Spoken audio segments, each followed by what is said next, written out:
You got to hand it to Coach Harbaugh. He always has some very interesting analogies and acronyms each and every week as we welcome in one of our favorite acronyms, AB, Anthony Bellino. You see him every morning here on BCSN, the X's and Bros Show. Anthony, thank you so much for joining us tonight.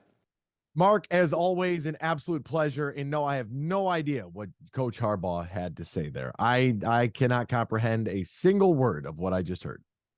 One thing we can comprehend from Coach Harbaugh, one-track mind. He repeatedly used that phrase to describe the Wolverines' mindset as they head into a night game against Purdue this Saturday night. Yeah, that's about all Michigan can do right now. With all of the controversy and the saga and the new details that seem to come out every single day, I was pretty interested in what I would say a very coordinated effort from the four-letter network to really get after Coach Harbaugh and the University of Michigan on Wednesday. I thought that was a little bit surprise earlier Wednesday. I mean, it was like every single show, the big names, Pat McAfee, Paul Feinbaum, they talked about it on Get Up. Like, it was the number one news on ESPN on Wednesday. And I thought that was pretty That was pretty interesting all in itself. All they can do is lock themselves in the proverbial submarine at this point and go out and win football games, because all this other stuff is going to work itself out, whether it is deemed to be cheating. And you have some people like Stephen A. Smith and Paul Feinbaum coming out saying that the conference has to come down hard. They need to end this right now. I mean, the College Football Playoff Committee ranked Michigan at number 3. They said that they are not even really factoring this in. They are just looking at what's going on out on the field. They're not going to worry about this other stuff, this NCAA investigation, because the NCAA doesn't have any pull when it comes to the college football playoff. Like, that's completely separate. That's why they don't give out the big wooden 2x4 trophy and they hand out the beer tower instead, because the NCAA doesn't have any control over it. I mean, what do they have control over at this point? But this is a saga and a story for the ages. The one thing that I would like to say at this point for all of the folks out there, whether you think they're cheaters, whether you think they bent the rules, or whatever the case, wherever you stand at, whatever you're going to tweet on social media is not going to have a single effect, not one iota, on the process that takes place. And I know that everybody's upset. I know that everybody is enraged and outraged and all the different rage words that you can use. And they're smashing their keyboards and breaking their phones, trying to rifle off these tweets. Folks, we got to let this thing play out. Nothing that happens today, tomorrow, yesterday, or 4 days from now is really going to affect anything in the immediate future. And that is Michigan preparing to play a football game Saturday night game number 2 of the season. It's against Purdue. Whatever. It's going to be cold. I'm going to be outside. I'm going to be stuck outside in the cold. It's going to be dark. It's what we signed up for, Mark. That's all I can really say. They're going to roll Purdue. They're going to smoke them. This one's not even going to be close. They're going to continue to do what they've done all season long. Whether you know all the other plays or not, you still got to put your hands on people. You still got to get physical. You still got to execute. And they've done that for, 8 straight weeks. Second night game at home, 4th night game overall for the Wolverines. And coming off a week off, a refreshing week off is one way Coach Harbaugh referred to it. Actually gave the players an extra day off because things had been going so well, and get a chance to get the mind, body, and soul right. We even had some guys go to Canada for the first time because they had some extra time off, as a refreshed Michigan team getting ready for the final 4 games of the regular season. I can tell you this much, Mark. When I was that age, when I was interested in going to Canada for those reasons, I felt everything but refreshed the following morning. I can tell you that. Shout out to our friends in Windsor. Love you guys. Thanks so much for the entertainment. That was back in the day where you only needed 2 forms of ID, right? College ID and your driver's license got you right in there. Quick drive up 75 from Bowling Green State University, the illustrious institution that I graduated from. Purdue is going to catch Michigan. I think an ultra-focused Michigan that has surrendered 17 points over the last 3 games.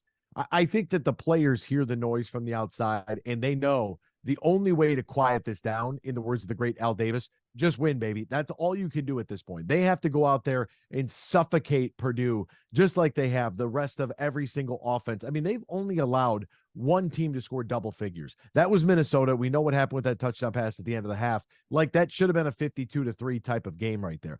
This defense has been outstanding. We always give all the credit to the offensive side. It's just something we do as a society. We love numbers. We love statistics. I love defense. That's what I like. I like forcing 3 and outs, forcing other teams to punt. You dictate what you want to do on that side of the football.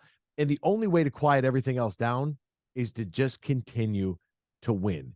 and you can't overlook Purdue. They're not going to. They haven't overlooked a single opponent yet. They had a bad game against Bowling Green. They won 31-6. We're calling that a bad game. Like, okay, you really dial in here on Purdue, and then you worry about the next 3 weeks, because Michigan has the number one remaining strength of schedule in the country. In the country. I mean, everybody knows it's Penn State and it's Ohio State and a sneaky kind of good, maybe sort of Maryland team. And two of those three are on the road. Like this is going to be tough sledding here, and Michigan's going to have to earn it. You mentioned the college football playoff rankings came out on Tuesday. Michigan ranked at number 3, Ohio State 1, Georgia 2, Florida State 4, Washington, despite being undefeated, at number 5. If you look at this, you've got we're going to end up having 4 Power 5 conferences champions potentially going undefeated. We know obviously the Big Ten, you'll have Ohio State and Michigan scheduled to play each other, so one of those will get a loss. Do you think there is a path for the Big Ten to get 2 teams into the college football playoff again this year? It is very interesting how they kind of set things up very similarly to what they did last year. And I want to start with this. Let me just pull out the handy dandy electronic device I have here, my phone. OSU at number 1, the Buckeyes, well earned, right? They've got 2 top 10 wins, Notre Dame and Penn State at the time. That looks great. They're number 1 in FPI, number 1 in strength of record, 15th overall in strength of schedule, in 10th in remaining strength of schedule. Michigan at number 3 is fine by me. As I mentioned, the number 1 remaining strength of schedule in the country, the number 2 in the football power index, number 9 in strength of record, and are number 1 in game control. However, their overall strength of schedule is ranked like 115 or something. And we knew that. We've talked about that at length here on this program. And so I think that when the college football playoff committee came out with Ohio State 1 and Georgia 2, I was a little shocked. I mean, Georgia's going for the first three-peat of national championships in the poll era, which dates all the way back to like 1934. I think the Lions might have just become the Lions from the Portsmouth Spartans or something like that. That's how far back we're going. And so when I look at this, I look at a setup that's very similar to last year, to where Ohio State got beat by Michigan, and Ohio State found themselves still in the college football playoff. Gave Georgia a whale of a game. A full-strength Ohio State team, I think, beats Georgia on that day. They have the perfect offense to be able to go up against Georgia's defense. Georgia loses arguably the most valuable, most important player in all of college football in tight end Brock Bowers. He does the majority of that team's damage. I think that it's set up for 2 Big Ten teams to get in here. However, I don't know if I like that. And I don't even know if I like that for Michigan if Michigan were to lose against Ohio State. And I know that some people are going to think that that's blasphemous. But this is really the year in which, we look at the way that the college football playoff set some things up, and they rewarded Ohio State for their victories and ranked them number 1. I'm okay with that. Georgia hasn't played anybody really of substance. You put them at number 2. That's fine. Michigan's dominated everybody. Put them at number 3. Cool. But they ranked Texas ahead of Oklahoma. Yeah. And Oklahoma beat Texas when Texas was ranked number 3. Texas beat Alabama when Alabama was ranked number 3. Texas is ahead of Alabama because of the head-to-head game, but yet Oklahoma's behind Texas because Oklahoma lost to Kansas. Like, I just don't know. That one didn't make a whole lot of sense to me. But outside of that, I was relatively fine with the rankings. I would like to see, because this is the perfect year for the 12-team or 16-team playoff. Come on, let's just push the envelope a little bit further. Just give me a set criteria. No more voting. No more of that nonsense. We don't need a committee sitting around picking the best teams. Win your conference, go to the playoffs. That's the way it should be. I will die on that hill. This is a great year for it, though, because there's a lot of parity here, and there isn't one singular team, I don't think, that can't be beat on any given Saturday. We don't have a clear-cut number 1 in college football. Also, at this point in time, fair to say we don't have a clear-cut favorite for the Heisman Trophy, although Michigan quarterback J.J. McCarthy is certainly making a case for that. What is your argument that J.J. should be the Heisman winner? Well, J.J. McCarthy's doing it in very limited snaps in consideration to the rest of his opponents that might be up for the Heisman Trophy. He's played a lot less. I mean, you're talking about a guy who's very rarely ever going to go over 30 attempts in a football game, and he's done so. He's leading one of the most productive offenses and one of the best teams in the country. And I think when you look at it from that perspective, if you look at some of his individual throws, he has definitely been Heisman. He's in the conversation. I personally don't think that he has the numbers for it. I don't think that they're going to reward Michigan with this type of award in this season with everything else surrounding the program. That's just my gut feeling. I don't think that they would do that. He's had a great year. Don't think statistically speaking, it's been, up there. You look at, turn the clock back to a guy like Joe Burrow, for example, a guy threw 50 touchdowns. I mean, we've seen some crazy, crazy years, especially at the quarterback position. I would like to see the award maybe branch out away from just having quarterbacks in there. I think we have an award for our best quarterback of the year. I think that the Heisman should be open to more players. I mentioned tight end Brock Bowers. He's going to miss significant time with his injury, so it kind of takes him out of that conversation. But a lot of guys have played really well this year. My argument for JJ is that, hey, he's done a lot of damage, and he does so in about 2.5 to 3 quarters, never gets to play a full game. We'll find out here a little bit later on the season if he does have that 4-quarter game in him, which he does. And we will kind of roll from there.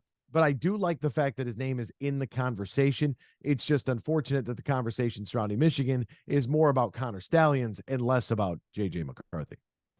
And if not for Connor Stallions, the discussion this week would be about the spoiler makers, as 17 times Purdue as an unranked team has knocked off a top 5 team. That is the same formula we're going to have on Saturday night as the Wolverines host Purdue. Boilermakers 2-6. They haven't looked good. They didn't look very good the last couple of weeks. Do they have a chance of pulling off an upset in the Big House?